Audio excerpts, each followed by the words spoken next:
합독하시겠습니다. 그들이 조반 먹은 후에 예수께서 시몬 베드로에게 이르시되 요한의 아들 시몬아 네가 이 사람들보다 나를 더 사랑하느냐 하시니 이르되 주님 그러하나이다. 내가 주님을 사랑하는 줄 주님께서 아시나이다.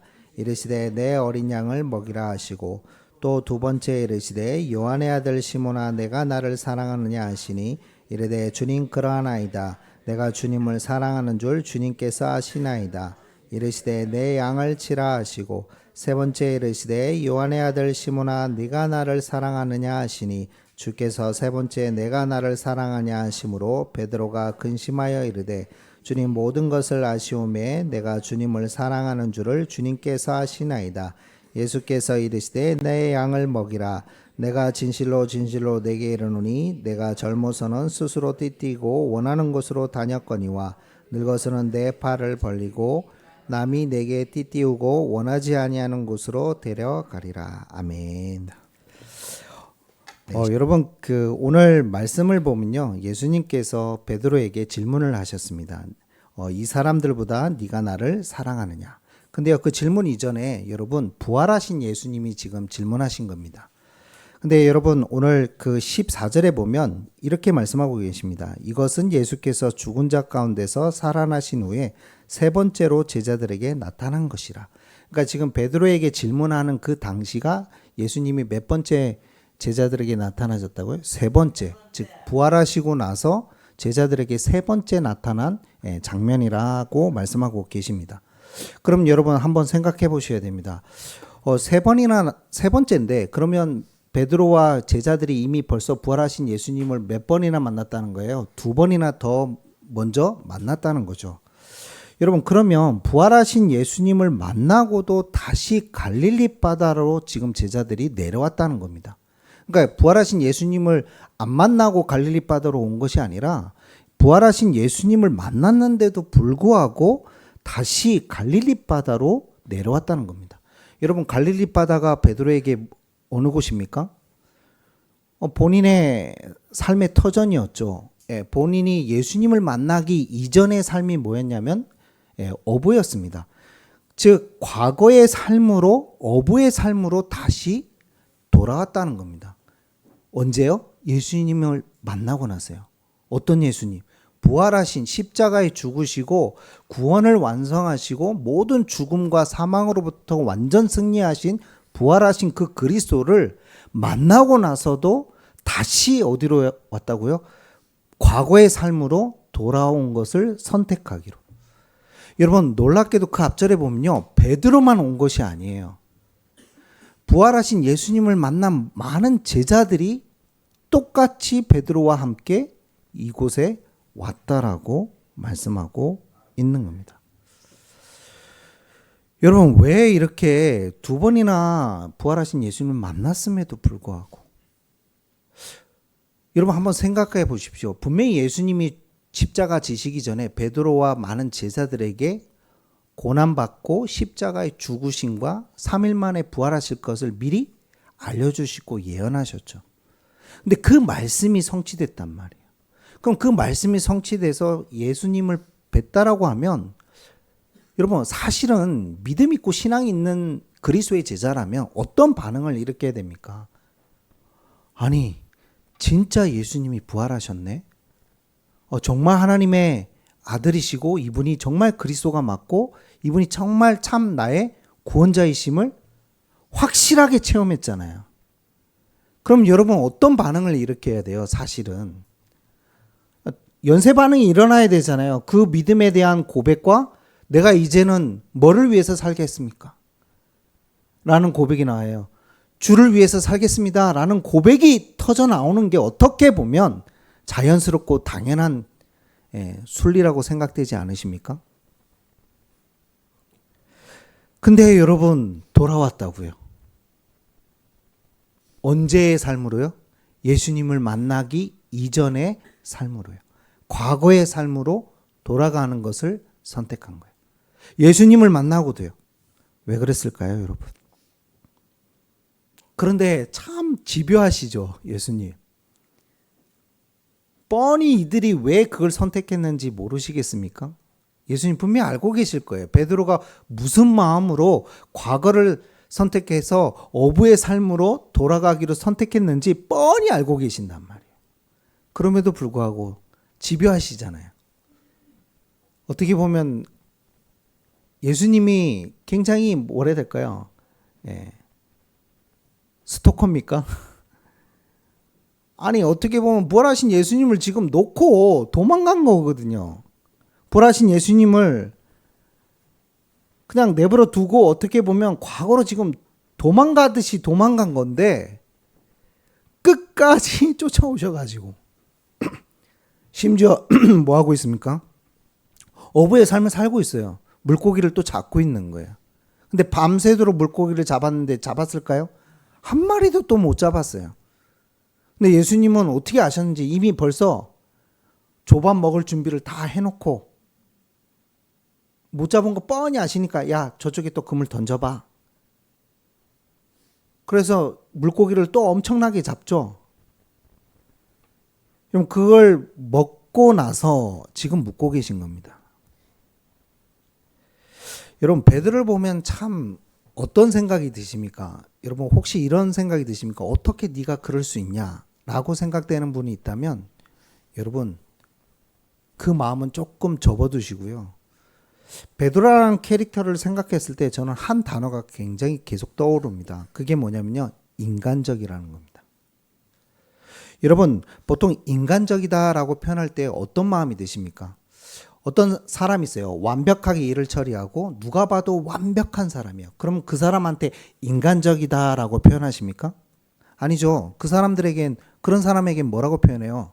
아, 저 인간은 인간이 아닌 것 같다. 뭐 이렇게 표현하잖아요. 완벽하고 완전하니까. 우리 눈에 볼 때는 완벽하고 완전하니까 너무 일 처리를 잘하고 깔끔하게 하니까 아, 저 사람은 인간이 아닌 것 같아. 기계인 것 같아. 막 이렇게 표현하죠. 그럼 인간적이라는 표현은 뭐예요? 뭐 인간미가 있다라는 표현일 수도 있지만 사람이란 게 완벽하지 않고 뭐하다는 거예요.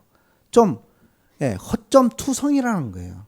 좀 흠도 많고 사람이 인간미가 있어. 이 말이 어떻게 보면 좋은 의미도 있지만 아 사람이 참 허점투성이가 많아. 그 말이거든요. 저는 베드로를 보면 딱 그 캐릭터인 것 같아요. 인간적이에요. 완벽하지 않아요. 허점이 너무 많아요. 감정 기복도 심해요. 좋았다가 나빴다가 방금까지 주는 그리스도시여 살아계신 하나님의 아들이십니다 라고 고백해놓고 예수님이 십자가 지고 부활하시겠다니까 절대 그러지 말라고 뜯어 말리는 인간이 베드로예요. 이랬다가 저랬다가 왔다 갔다.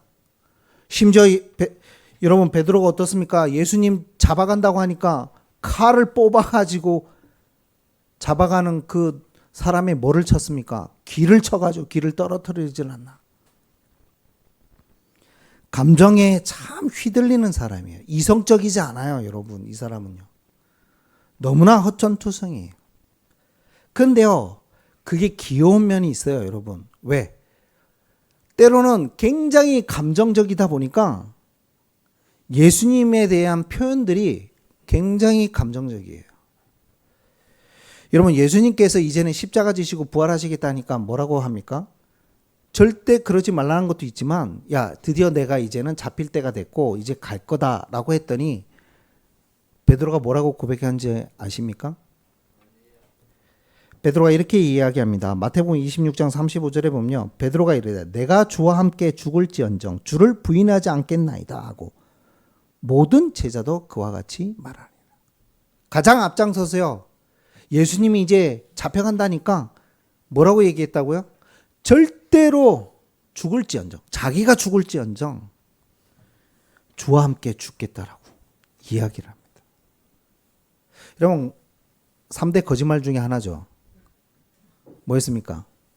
내가 너를 사랑하니까 너를 위해서 내가 죽겠다. 3대 거짓말 중에 하나라잖아요. 자기 확신으로 얘기했거든요. 자기가 반드시 예수님을 위해서 같이 죽겠다면서. 여러분 요한복음 13장 37절에는 다르게 표현되어 있습니다. 베드로가 뭐라고 고백했냐면 주를 위하여 내 목숨을 버리겠나이다. 아니 주님은 죽으시면 안 됩니다. 차라리 제가 대신 죽겠습니다. 여자분들 남자 그 말에 믿지 말기를 축복합니다. 예, 그런 인간을 제일 조심하세요. 여러분, 그러니까요, 지금 주님을 위해서 자기 목숨을 조금도 귀한 것으로 여기지 않고 버리겠다라고 강력하게 주장한 사람이 누구냐? 베드로입니다.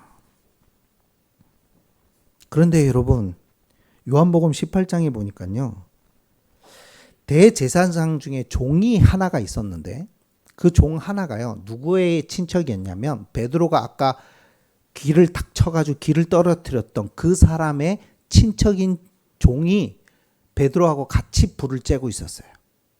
그래가지고 그 종 하나가 베드로에게 뭐라, 너 분명히 예수님의 제자라면서, 내가 분명히 그때 봤다면서. 그랬더니 베드로가 뭐라고 했을까요?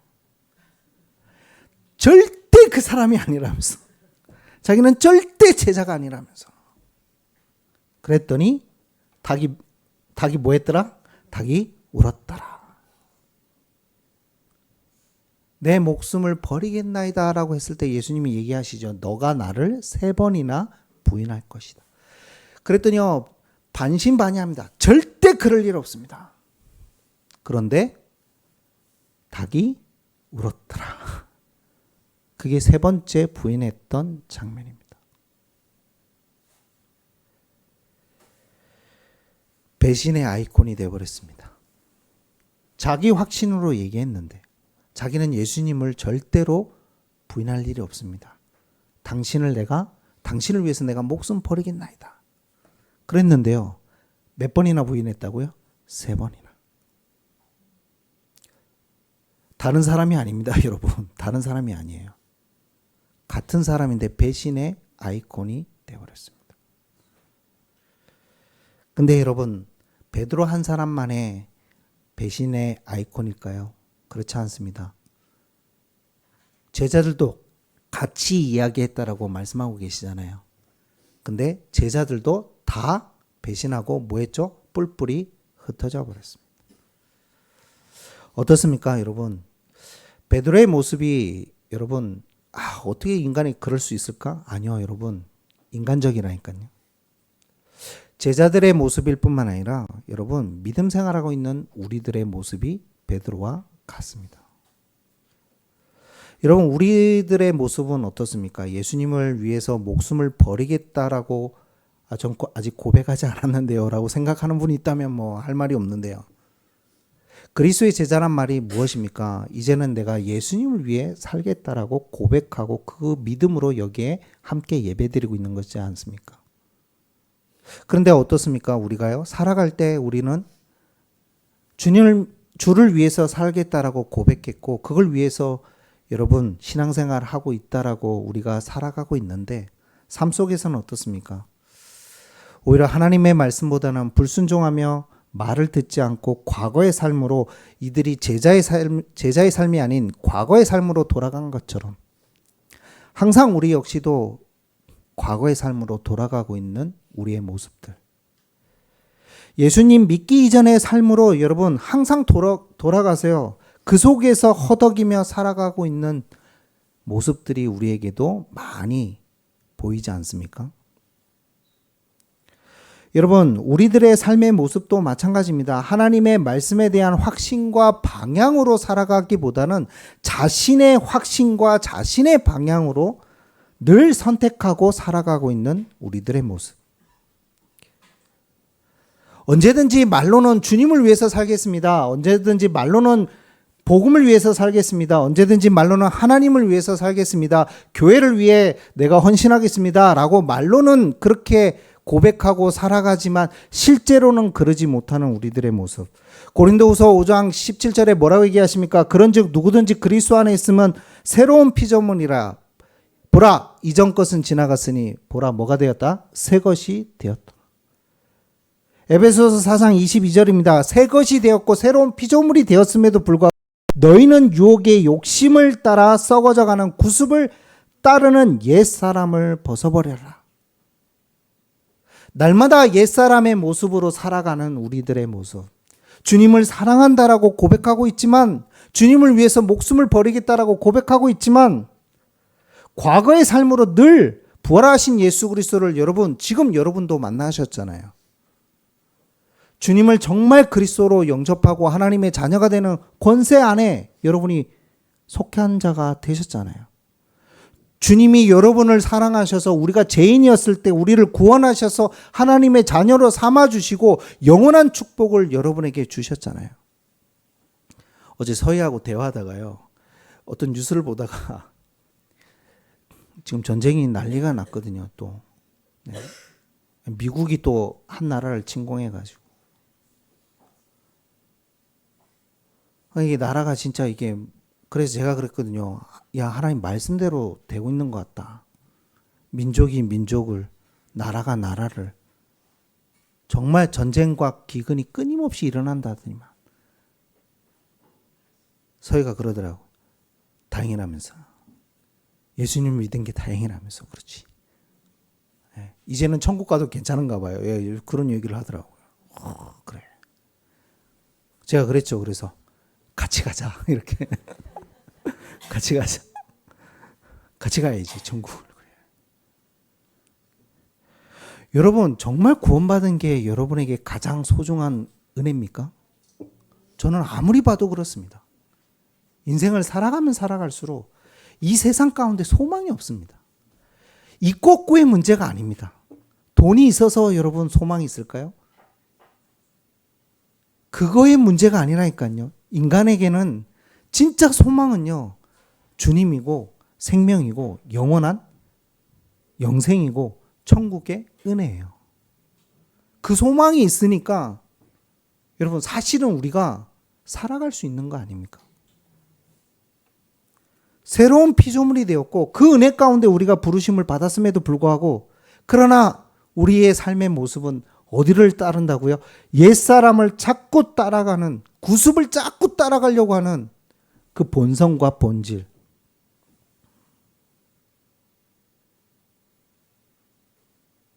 그 상태로 선택하고 지금 과거로 돌아온 겁니다. 또 사실은 부활하신 예수님을 만나니까 베드로 마음에 뭐가 생겼겠어요? 별 면목이 없는 거죠. 별 면목이. 누구를? 예수님을. 자꾸 뭐가 떠오르겠어요? 부활하신 예수님 만날 때마다. 나 부인했는데 그것도 3번이나. 떠오르겠죠. 난 배신자야. 양심이 깨끗해서 그래요. 여러분, 베드로가. 너무 순수해서 그래요. 예수님을 어떻게 보면 진짜 마음에 사랑하는 마음이 있으니까 너무 순수하니까 나 같은 인간이 무슨 예수님의 제자냐면서. 예수님을 3번이나 부인했는데 자격이 없다면서. 뵐 면목이 없으니까 차라리 그냥 예수님 만나기 이전 그 삶으로 가는 것이 오히려 누구를 돕는 거라고 생각했겠어요, 사실은. 예수님을 돕는 거다. 가자, 그냥. 물고기 잡으러 가자! 하고 갔겠죠. 그런 베드로에게 예수님은 다시 찾아오십니다. 네가 어찌 나를 부인하였느냐 묻지 않으십니다. 알고 계셨습니다. 부인할 것을. 왜죠? 연약한 자임을 알고 있었습니다. 부족한 자임을 알고 있었습니다. 인간적인 걸 알고 계셨습니다. 늘 우리를 볼 때 우리가 늘 옛 습관과 옛 사람을 따라갈 것을 알고 있었습니다. 부족하고 연약하고 주를 위해 살겠다라고 고백하지만 그러지 못하는 삶을 살 것을 알고 계셨습니다. 그런 베드로에게 오셔서 다른 질문하지 않으셨습니다. 왜 부인했니? 야, 부활하신 나를 만나고 또 너는 왜 과거로 가니? 너는 어떻게 맨날 옛 습관, 옛 사람, 옛 체질대로 사니? 아유, 좀 인간아, 좀 바뀌어라. 이런 얘기 하나도 하지 않으셨습니다. 잘못을 지적하지 않으셨습니다. 부인한 것을 지적하지 않으셨습니다. 옛사람, 옛 체질대로 살아가는 그 삶을 정죄하지 않으셨습니다. 차라리 다른 걸 물어보셨습니다. 근본적인 걸 물으셨습니다. 그게 뭡니까? 네가 나를 사랑하느냐? 누구보다요? 이 사람들보다. 제자들보다. 제자들만 포함이 아니겠죠, 여러분. 여러분 진짜 예수님을 가장 사랑하십니까? 여기 있는 모든 사람들보다. 아니요, 심지어 내가 가장 사랑하는 가족들보다 예수님을 더 사랑하십니까? 묻고 계신 겁니다. 우리의 모습에 흔들리실 뿐이 아닙니다. 여러분이 죽는 그날까지 옛사람, 옛치질대로 살아갈지라도 예수님은 흔들리지 않으십니다. 그걸 바라보고 우리를 구원하신 게 아니기 때문에 그렇습니다. 그래서 우리를 구원하신 겁니다. 그런 존재란 걸 알기 때문에. 연약한 존재고 늘 예수님에게 반기를 들고 배신의 아이콘이 베드로가 아니라 우리가 배신의 아이콘임을 알고 계십니다. 또 하나님의 확신과 말씀에 대한 확신으로 말씀의 순종으로 가는 게 아니라 불순종하며 자기 확신과 자기 방향으로 늘 선택하고 판단하고 가는 존재임을 예수님 알고 계십니다. 그런 우리에게 묻고 계십니다. 여러분 뭐라고요? 네가 나를 사랑하느냐. 그래서 여러분 인생의 근간이고 신앙의 근간이 뭐냐? 예수님의 사랑입니다. 저는 이 말이 전에도 한번 말씀드렸지만 질문이지만 예수님의 고백 같아요. 무슨 고백? 네가 나를 배신하고 네가 나를 부인하고 네가 나를 떠났지만 나는 너를 사랑한다. 나는 너를 끝까지 내가 너를 붙들고 있느니라. 우리는 늘 배신의 아이콘이지만요. 우리를 깊이 사랑하시는 분은 예수님이세요.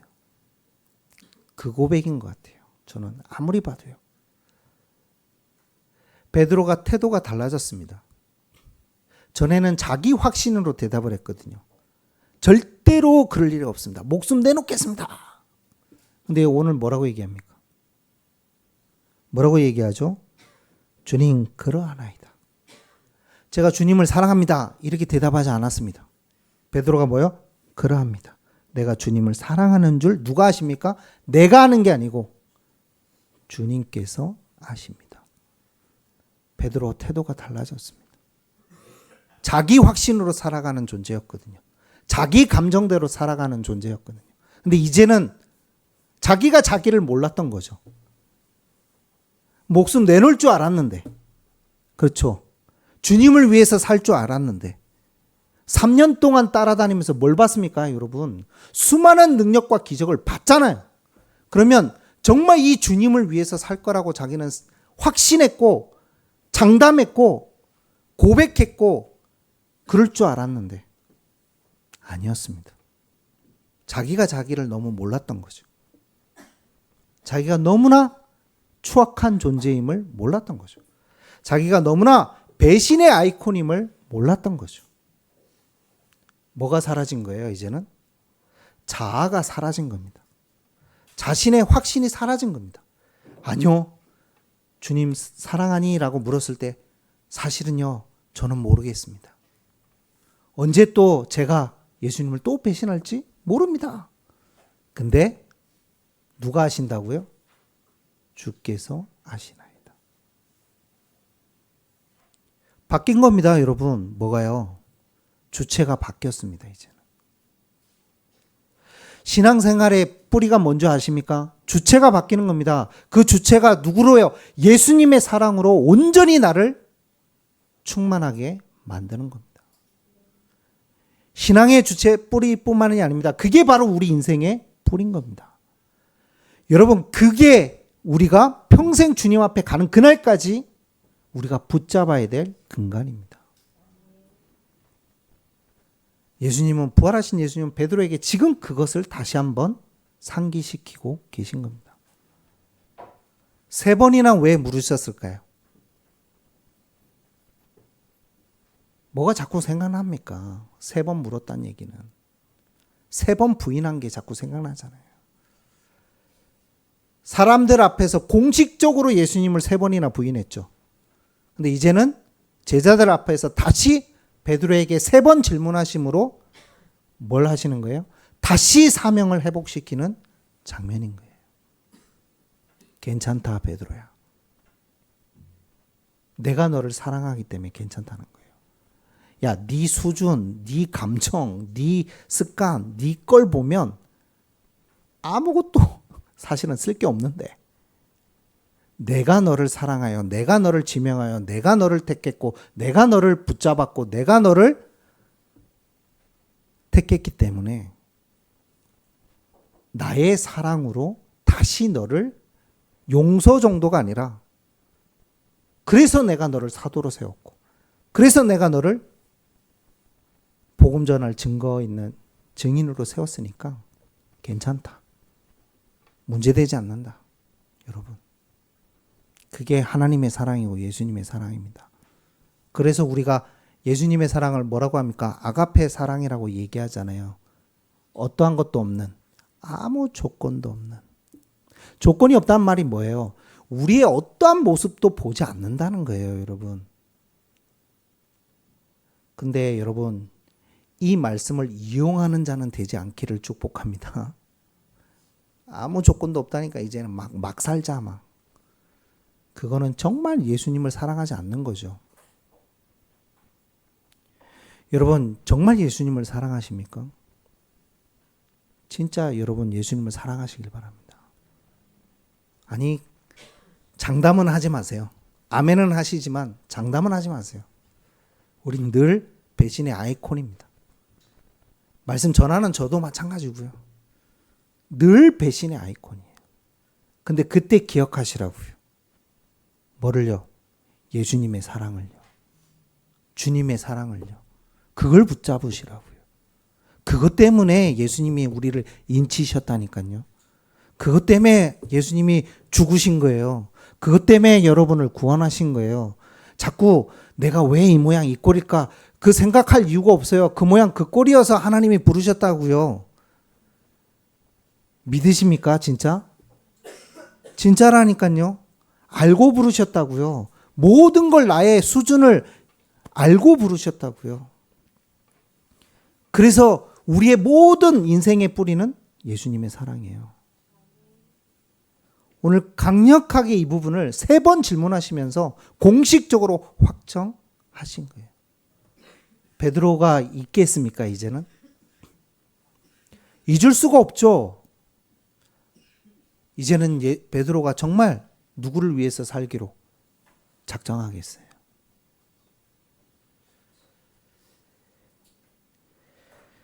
그래서 예수님이 물론 미리 말씀하셨습니다. 요한복음 13장 34절 이 전에 뭐라고요?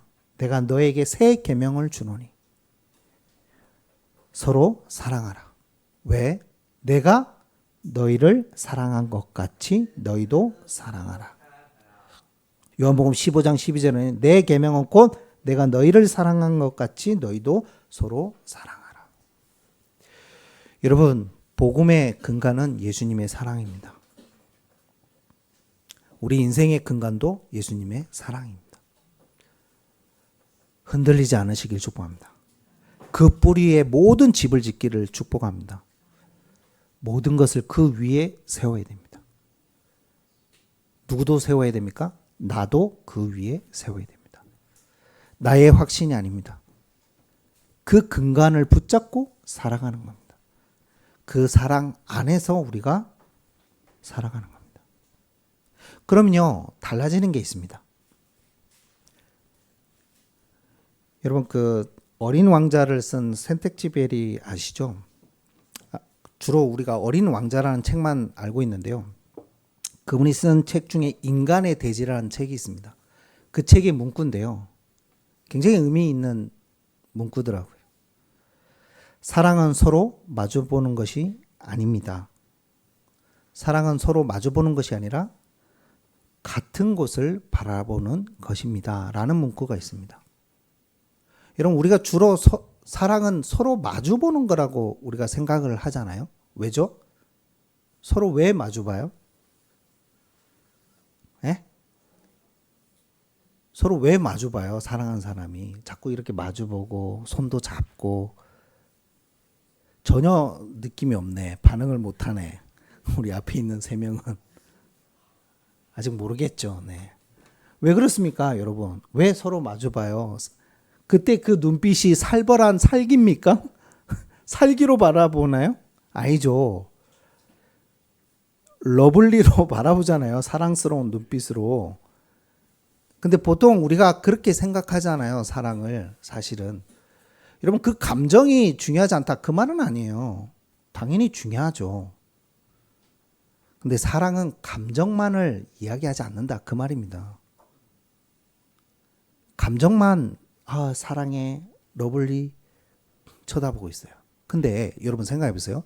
사랑하는 남자가 사랑한다면서 러블리한 눈빛을 쳐다보는데 데이트할 때마다 자세히 보니까 항상 데이트 비용을 여자가 써.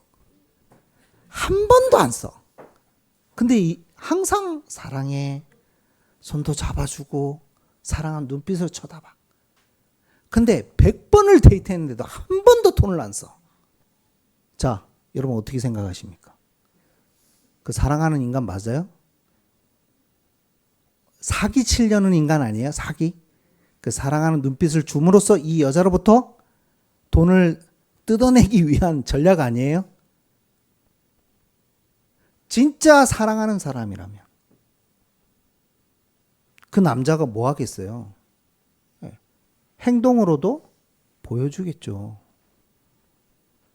같은 곳을 향해서 방향을 바라보고 가는 것이라고 이야기하고 있는 겁니다. 여러분 오늘 그 말씀을 하고 계십니다. 뭐라고 했냐? 네가 나를 사랑하니? 그러면 뭐라고 말씀하세요? 내 양을 먹이라. 여러분 방향을 같은 방향을 보고 살아가는 것이 그게 바로 사랑이라고요. 그래서 예수님이 말씀하셨어요. 어디 방향으로 가라고? 내 양을 먹여라. 여러분 베드로는 그래서 이 말씀을 받고 나서 사도행전 1장의 그 역사를 체험하고 나서 어떤 방향으로 살아갑니까? 18절의 말씀대로 살아가죠. 이제는 본인이 원하는 본인의 확신과 본인의 방향대로 살아가는 것이 아니라 하나님이 원하시는 예수님의 방향대로 내 양을 먹이라. 물론 이것을 이야기하면 좀 넓게 얘기하면 내 양을 먹여라, 뭐 어린 양을 먹여라, 뭐 그걸 구분해서 이야기하는 것도 있지만 큰 전체를 볼 때 이 양을 먹이란 말은 여러분 교회를 이야기합니다. 목양을 얘기하고 교회를 얘기합니다. 즉 하나님을 사랑하고 예수님을 사랑한다면 어느 방향에 맞춰서 간다고요? 교회를 사랑하는 방향으로, 교회 방향으로 살아가는 존재가 된다는 겁니다. 그래서 베드로의 삶의 이유를 어떻게 보시면 알잖아요. 베드로가 이제는 보이는 교회와 보이지 않는 교회를 위해서 자기 목숨을 내놓습니다. 베드로만이 아니죠. 정말 예수님을 사랑했던 바울 역시 마찬가지였습니다. 죽는 그날까지 교회와 한 영혼을 살리기 위해서 끝까지 자기 목숨을 조금도 귀한 것으로 여기지 않습니다. 여러분 그게 예수님을 사랑하는 것입니다.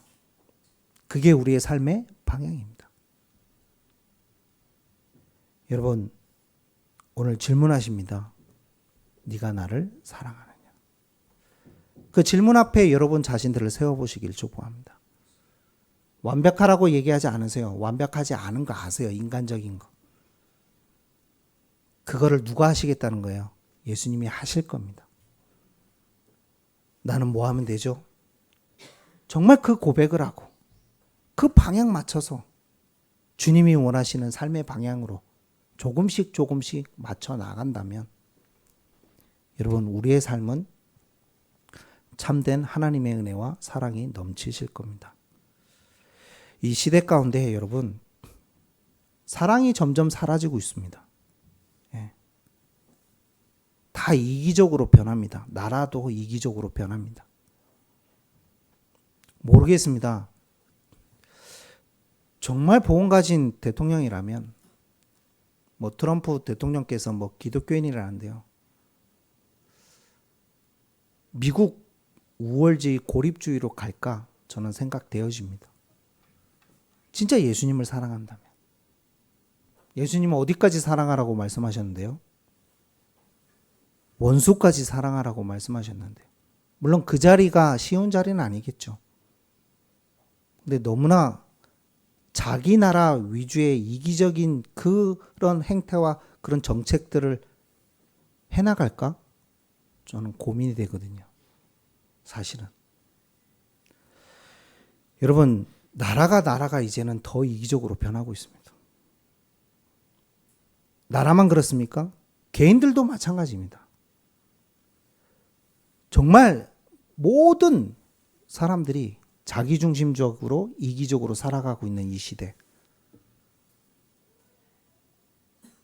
점점점 섬뜩할 때가 있습니다. 우리 아이들이 후대들이 얘기할 때 섬뜩할 때가 있어요. 제가 어떻게 저렇게 생각을 하지? 섬뜩할 때가 있다니까요. 그 바탕이 오직 나 중심인 거예요.